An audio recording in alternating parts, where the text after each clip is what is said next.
Hello guys, today we'll be talking about the video which got the most votes in our poll, and this will be about the gardening. We will be talking about the fertilizers, about the soil, about the plants, about the pots, and all these matters. I'm really risking here my video retention with such allegories, but as you could guess, this will be about marriage. And specifically, we'll be talking about the yogas which are showing a real difficulties with the marriage, and therefore we will take the total peripheral examples of Catholic priests, and based on that I will give you very simple, short and effective rule to check your chances in marriage based on the Vedic chart. And this will not only give us the yes or no, but this will be very important also in the timing, in the remedies, both metaphysical in the form of mantras and also any type of activation of the yogas based on the house. So also you can do some normal life decisions like going abroad or joining work or starting some business or just being more with the friends, with the social circles to activate the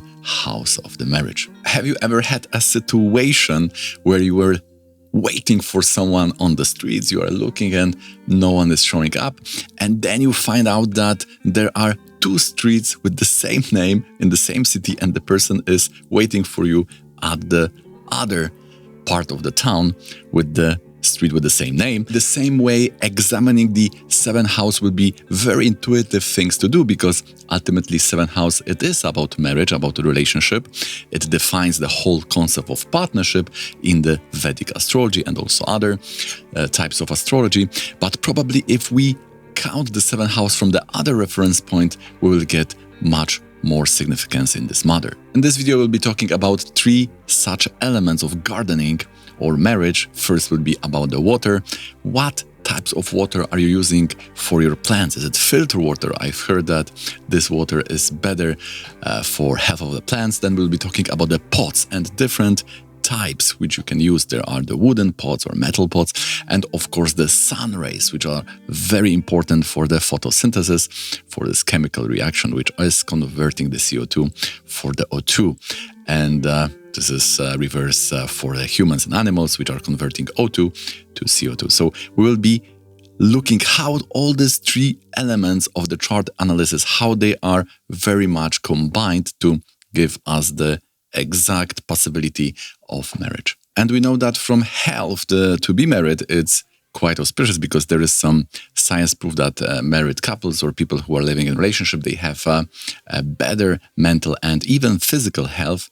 Just to throw some more statistics, now we see that the average age is 30 for men and 28 for the woman. We had in 2008 per 1,000 people are getting married in a year, and then we have 6 per 1,000 in 2018. So there is decline, even if we see that this is very auspicious for health, for mental health, but there could be also some cultural ingredients there. So I think we can see that there is still this generational research going on regarding the marriage. So now let's go to the analysis. So we have seen that most of astrologers, they are seeing the seventh house, seventh lord and Venus.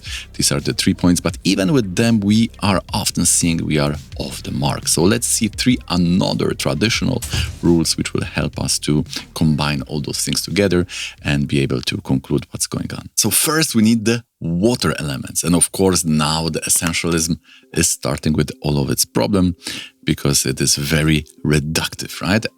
But it's very helpful to first ascertain what will go to the cables of seventh house, the seventh lord, and even Venus. So there is a big source we will have to first examine. And therefore I brought this allegory to the water, because it is giving the life to all of this structure of the plant. And there is even the plant Mimosa pudica, which is called touch me not, and this plant is controlling how the leaves are moving based on the water pressure. So we can also see that this movement in the relationship is also very much based on the water in our body. And just like the plant cell is constructing or growing, similarly the water can cause our family cell also to grow. And why it is better than seventh house and seventh lord? Because it's more root rule, and it's giving life to these elements, and therefore it is very important, and we are sure that we are here going to the essence of things.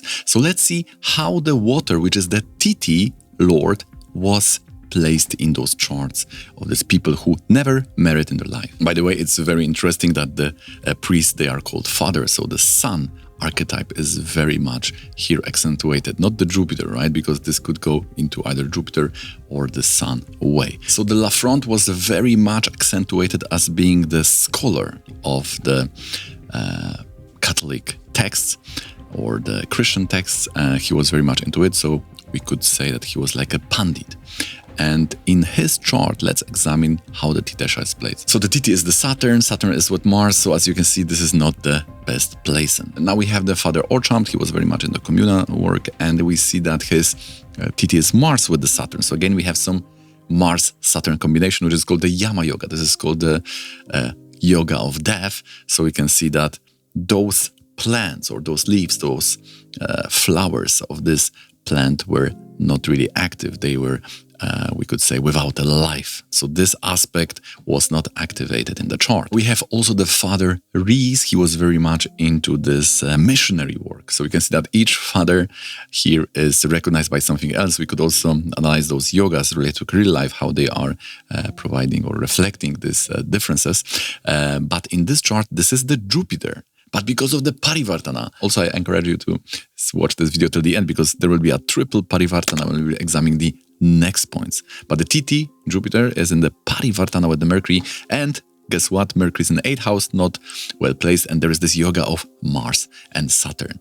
So even if we ignore the type of the yoga, what is important for us on this level is that the Titesha in all of these three cases is quite afflicted, but also what I've observed on these three examples, the Yama Yoga also was related, or at least Saturn, which we will see is quite important on the Upapada level. So the conclusion for us is that we need to check our Titi. Titi should be with the water because it is naturally water. So the watery signs and watery planets like Moon and Venus, when they are joined, connected to nice planets or nice lordship like 7th house, 7th lord, 4th lord, 5th or 9th for children, when this planet is giving us our vote, our blessing, then definitely we can see that the doors for the marriage will be open in our charts. Now we are talking about the structure, which is the pot of the plant. So in which pot your marriage plant is sitting. This will be very important because without that, the plant will, the roots especially, will go everywhere, and this is very hard to contain. So the marriage is a social contract, so it is very important. And therefore we can ask what kind of pot you have. Is it terracotta, is it plastic, is it ceramic, wooden, metal, hanging, self-watering, biodegradable? So we will examine these three examples, but what kind of pot or what kind of the structure or social contract. So this is also very important to ascertain whether the marriage will take place. So again, very fast analysis. We have the Lafront Upapada is loaded by Saturn. Usually when Arudha and Upapada, or at least one of them, are related to Saturn, this is not very auspicious for the general possibility of getting married. Of course, this is not the final thing. You need to combine like we are doing here, this complex analysis, but definitely this is one vote for that direction. And the Saturn, we remember, is connected to that yoga of Saturn and Mars in the Lagna. So Upapada Lord is Saturn in the Maranakarakastana with Mars debilitated, so not the best position. In the Father Orchampt, the Upapada is in Pisces, so we can take whether Mercury and Jupiter, they are all connected to this Venus, Maranakarakastana, and if we take a Jupiter, Jupiter is nicely placed in Scorpio, but it's in a Kartari Yoga between this, again, Saturn and Mars and Venus, Maranakarakastana. So in two combinations which were causing problems in the marriage. And in a Riese example, we again see the Upapada as Leo, 7 is stronger because it's Venus is there, and the Lord is Saturn again. And that Venus would be nice, definitely, but the Lordship is in that Shraddha Yoga of Saturn and Rahu. So also this is not the best combination. Okay, so now we have gone through the watering the plant and also we went to the pot. Now the very or most important secret here will be the sun rays, because this is the chemical reaction of photosynthesis, and this is very important for the growth because the glucose is created in such a way which is providing the energy for the whole plant. So in the Lafront case, we have a Parivartana between Mercury and Venus, so 7th from Venus will be Pisces. If we take that Lord, then it's in Marana Krakastana, the worst position Jupiter in 3rd house and with the Venus debilitated. If we see in the Navamsha, this is not better because again, this planet is with the Yama Yoga, so quite afflicted. So now if we combine all these three together along with the Navamsha, the chart of marriage, then it is providing us a very extreme situation. All the 3 points and also the Navamsha is going in direction of no marriage. Let us see the autumn chart. We have Sun in the Scorpio. So 7th Lord will be Venus or the Moon. Both are placed in the 6th house of celibacy, right? And this is with the Lagna Lord, so which can show one own's decision. And Venus in the Navamsha is also debilitated in the 8th house, so quite similar situation. Now with the Reeds chart, for all those people who are the lovers or very interested in Parivartana analysis, here we have the triple Parivartana, very interesting case. So look what we should do here. First of all, the Mercury and Jupiter are having Parivartana, so 7th from the Virgo should be taken for the 7th from Sun.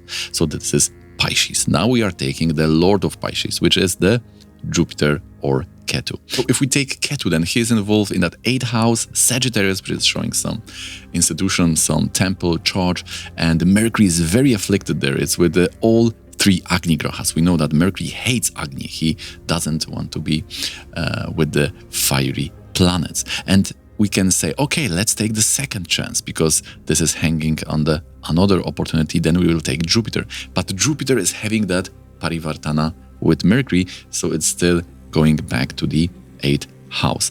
Now, in the Navamsha, we'll say, okay, but the Jupiter is well placed, so if we start from Ketu, then from Ketu we're going to Jupiter because of that Mercury Parivartana, but the Jupiter is in a 12th house. I've moved the Navamsha to Pisces to justify his work in the chart because we need to have Sun in Sagittarius in the 10th house. Therefore, Jupiter and Venus are in the 12th house. You can see how the main Karaka in the Navamsha are also supporting this scenario of no marriage. Now someone can say, all right, so we were taking the Mercury, right? Because the Mercury is the Parivartana, right? The 7th Lord from Virgo was Pisces. Let's take Jupiter. Jupiter is having Parivartana, so we are taking the Mercury. But in the Navamsha, that is the 3rd or triple Parivartana, Mercury is with the Rahu, and the Rahu is having exchange with the Venus, because Rahu is in Taurus, the Venusian sign, and Venus is in Aquarius, the Rahu sign. And therefore, we are bringing that Mercury to the 12th house, and therefore, there is no chance. Everything is going in that direction of celibacy or monk life. So there is this phototropism when the plant is especially moving towards the light, and also the light is preventing the disease, like a fungal disease for the plants and other problems. So we can see how this sun rays are the final and most important feature here, because the Lordship will always show more what you want, what is your desires, but what is the blessing which is granted in the heaven is coming from the Karaka. Therefore, remember in the beginning we were talking about you are on the street, you are waiting for your friend, but he is somewhere else. So 7th house is definitely a very nice point to analyze, but it will show more our attitude and decisions, whilst the 7th from Surya, from the sun, can be stronger determinator when it comes to see the possibility of the marriage. So what you can do, put your birth details into the Devaguru, see where is your sun. First, check if there is any Parivartana there, because then you will have to count from the other house or sign. If not, then see 7th Lord from Sun and see how this planet is placed. And this will give you the final and most important indicator for the possibilities of marriage. Okay guys, so that's gonna be it for today. I hope this video has provided you more tools to analyze the chart. If you like the video, please don't forget to hit the thumbs up. It really means a lot to me. And subscribe for more videos like this. Please join our Discord community. It has already more than 100 members. There are many lively discussions there. And for one-on-one consultation, if you like to analyze your chart, Rashi, Navamsha, and the Vargas with the timing and providing the remedies, then please hit me up with this email and we can schedule the consultation 60 or 90 minutes for you. Thanks for being here. Thanks for watching till the end, and see you in the next one. But if you are still hungry, then please consider watching this one.